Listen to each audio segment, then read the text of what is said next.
Highways டிபார்ட்மெண்ட்டோடைய reviews meeting மாண்பு முதலமைச்சருடைய தலைமையில் நடந்துச்சு. அது முக்கியமான டிஸ்கஷன் என்னன்னு பார்த்தீங்கன்னா, நம்ம எப்பவுமே நேஷனல் ஹைவேஸ், ஸ்டேட் ஹைவேஸ்னு ஒவ்வொரு ஊருக்கும் செல்லக்கூடிய நெடுஞ்சாலைகளை நம்ம ஃபோக்கஸ் பண்ணுவோம். ஆனால் சென்னைக்குள்ள நீங்க என்டர் ஆகும்போது பார்த்துருப்பீங்க, குறிப்பாக திருச்சியிலேருந்து செங்கல்பட்டுக்கு நீங்க ஒரு 3 மணி நேரத்தில் வந்துடலாம். ஆனால் செங்கல்பட்டுலேருந்து பல்லாவரம் ரீச் ஆகிறதுக்கே கிட்டத்தட்ட 3.5 மணி நேரம் 4 மணி நேரம் ஆகும்.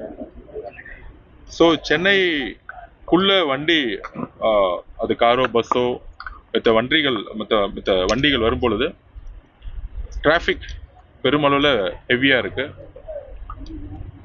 கடந்த 30-40 வருஷங்களாக அதுக்கான திட்டங்கள் சரியாக இல்லை. சென்னைக்கு என்டர் ஆகும் போதோ இல்லை எக்ஸிட் ஆகும் போதோ அதுக்கான தனி பிளான் பண்ணிட்டு இருக்கோம். ஸோ அதுக்காக தான் ஒரு பேசிக் விசிட். சென்னை பெரிய ரிங் ரோடுன்னு சொல்லக்கூடிய ப்ராஜெக்ட்ஸ், சிபிஆர்ஆர் ப்ராஜெக்ட்ஸ் பார்த்தீங்கன்னா, northern part access road, Ennore port to Thatchur 25.38 kilometre.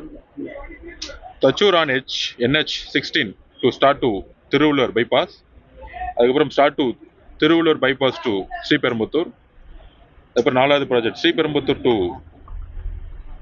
Singaperumal கோயில்.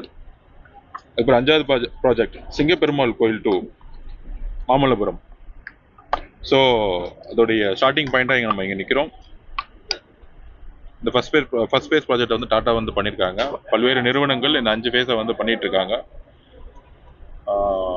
சில தேவைகள் கவர்மெண்ட் பக்கத்துல இருந்து இங்கே இருக்கக்கூடிய ஒர்க்கர்ஸ் நிறைய தேவைப்பட்டுச்சு, பண்ணி எடுத்தவங்களுக்கு.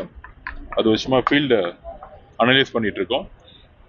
கூடிய சீக்கிரத்தில் மேக்சிமம் இன்னும் 1 வருஷத்துக்குள்ள இந்த 5 ஃபேஸ் ப்ராஜெக்டோடைய இன்னும் 1-2 ஃபேஸ் ஆரம்பிக்கல, மித்த ஃபேஸ்லாம் இன்னும் 1 இயருக்குள்ள கம்ப்ளீட் பண்ண சொல்லியிருக்கோம்.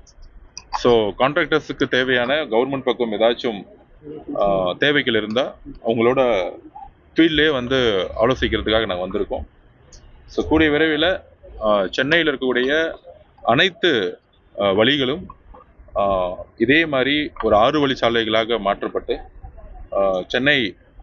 சென்னையிலேருந்து வெளியே போனாலும் சரி, அதாவது எக்ஸிட் என்ட்ரின்னு சொல்லுவோம், என்ட்ரி எக்ஸிட்னு சொல்லுவோம், அது உலக தரத்தில் கொண்டு வரதுக்கான எல்லா முயற்சிகளும் எடுத்துட்டு இருக்கோம்.